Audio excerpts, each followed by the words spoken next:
नमस्कार, स्वागत है आपका एस्ट्रोट्रेवल.com पे। और कालचक्र की जो 12वीं राशि जिसके लिए कि शनि की 7.5 शुरू हुई है, एक नया अनुभव उनके लिए लेके आ रही है।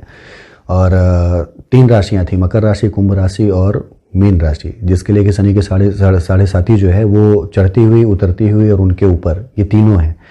तो 2 राशियों की वीडियो बन चुकी है। तीसरी ये जो राशि है शनि की 7.5 वाली, ये इनके लिए चढ़ती हुई 7.5, यानी अभी शनि जो था इनके 11वें भाव में चला आ रहा था, लाभ भाव में, और कमाने के संसाधन उत्पन्न कर रहा था।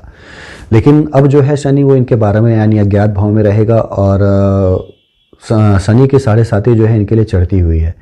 शनि की 7.5 परेशान कब नहीं करती है, जबकि आपकी नैसर्गिक कुंडली में शनि बड़ा ही शुभ हो, यानी यदि वो तुला राशि में है या अपनी खुद की राशियों में है या डिग्री वाइज बड़ा ही मजबूत है, या जिस नक्षत्र में है आपकी नैसर्गिक कुंडली में, वो नक्षत्र उसकी मित्र राशि है या उसकी अपनी उच्च राशियां हैं, तो शनि परेशान नहीं करता है। लेकिन यदि वो आपकी कुंडली में विष दोष में हुआ, यानी शनि और चंद्रमा साथ में हुए, या दृष्टि संबंध हुए, युति संबंध हुए, शनि राहु के साथ हुआ, या शनि उन भाव में हुआ जो कि उसको प्रिय नहीं है, तो शनि जो है आपको जरूर परेशान करेगा। जरूर आपको कुछ ना कुछ नए अनुभव से गुजरना पड़ेगा, और बहुत अच्छे अनुभव नहीं रहेंगे। ये कहने का मतलब ये कि बहुत अच्छे अनुभव नहीं रहेंगे ये।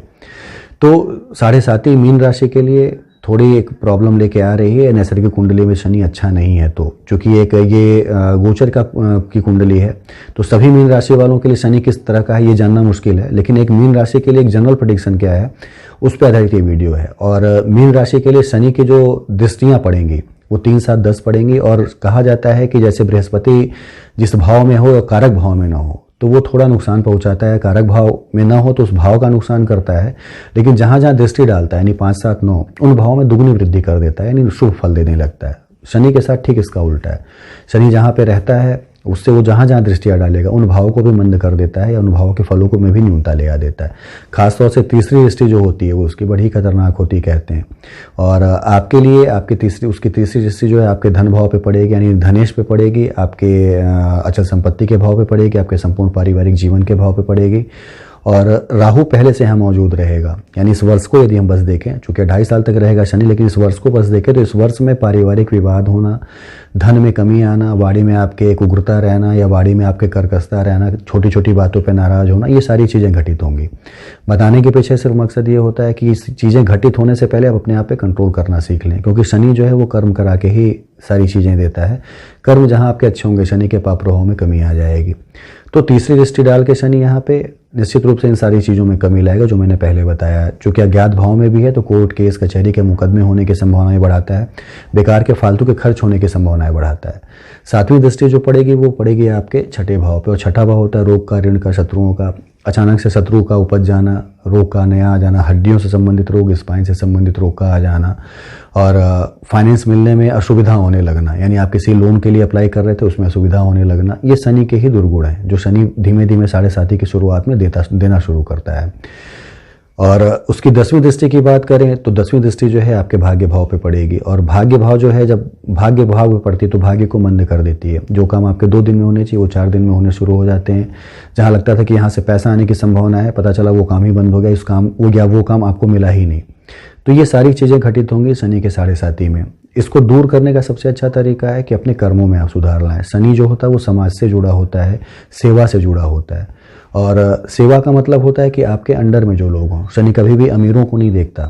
शनि आपसे जो नीचे लोग हैं, जो कि आपके लिए दैनिक जीवन में आपके लिए मदद करते हैं, स्वीपर हैं, चाय वाले हैं, रिक्शे वाले हैं, या आपके घर में काम करने वाले हैं, आपके कलीग हैं जो आपके अंडर में काम कर रहे हैं, आपके वर्कर्स हैं, इन सभी के साथ यदि आपके रिलेशन जो है इस पीरियड में अच्छे रहते हैं, यानी उनके पैसों को ना रोकना, उन्हें संतुष्ट किए रहना कि तुम्हारे काम बड़े अच्छे हैं, वो आपसे खुश रहते हैं, तो शनि भी प्रसन्न रहता है। क्योंकि शनि इन्हीं तबकों से जुड़ा हुआ है जो कि निचले वर्ग के लोग हैं। इन वर्ग को जरूर खुश रखिए। रिक्शे से जाते हैं 10 रुपए की जगह 12 रुपए दे दीजिए, उसकी मेहनत का फल जो है उसको ऐसा लगे कि वो खुश हुआ, तो शनि खुश हुआ।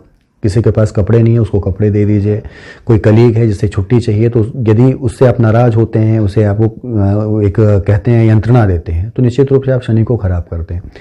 वो आपके अपने अनुसार उसको ढालिए, उसको भी संतुष्ट रखिए, उसे भी सेटिस्फाई रखिए, तो चीज़ें बेहतर रहेंगी। मंदिर जाना, शनि को दिए जलाना, हनुमान जी की पूजा करना, इनसे ज़्यादा बेहतर है कि शनि कर्म का आधारित देवता होता है, तो कर्म अपने सुधार लीजिए। कर्म करके ही शनि न्याय करता है, तो कर्म अपने सुधार लीजिए। दंड देना और पारितोषिक देना ये दोनों शनि का काम है, तो कर्म सुधरते ही दंड देने की प्रक्रिया शनि की धीमी हो जाती है और आपको शुभ फल मिलने लगते हैं हर जगह से। तो ये जरूर करिए।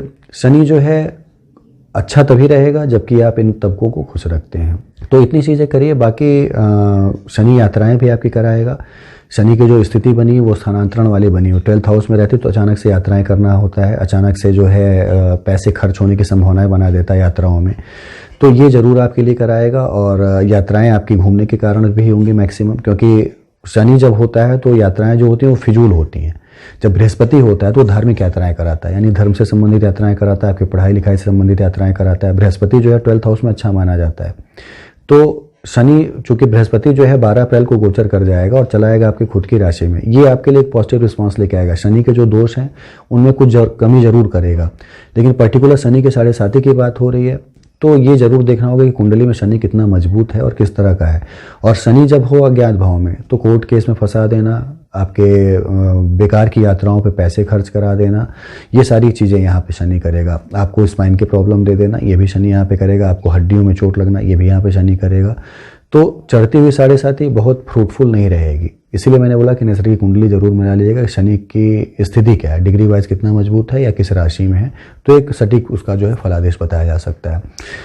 पूजा करनी हो तो निश्चित रूप से हनुमान जी की आराधना करें, शनि के दोषों का शमन करते हैं। सारे कर्म अच्छे करने के बाद मैं कह रहा हूँ, सारे कर्म अच्छे करिए, उसके बाद हनुमान की आराधना करिए तो ये फल और भी दुगने मिलते हैं। शनि के साथ क्या है कि आपके मति को भ्रम में डालता है, यानी आपको लगेगा कि इस जगह पे मुझे बड़ा फ़ायदा है, लेकिन शनि जो होता है वो आपको भ्रमित रखता है। आपको लगेगा फ़ायदा है लेकिन वहाँ पे होता नहीं है ऐसा। आपको बाद में पता चलता है कि आपने बुरे कर्मों से पैसे कमाए थे, यानी आपने छल कपट से पैसे कमाए थे, तो आपके पैसे जो हैं इन जगहों पे फंस गए जो कि फ़ायदेजनक नहीं थे। ये शनि की ही देन है।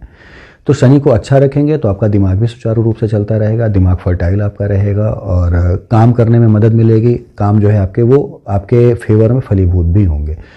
तो इतनी चीज़ें करिए। बाकी चढ़ती हुई 7.5 है तो वक्री है कि नहीं शनि और किस राशि में, ज़रूर अपनी कुंडली में देख लीजिएगा।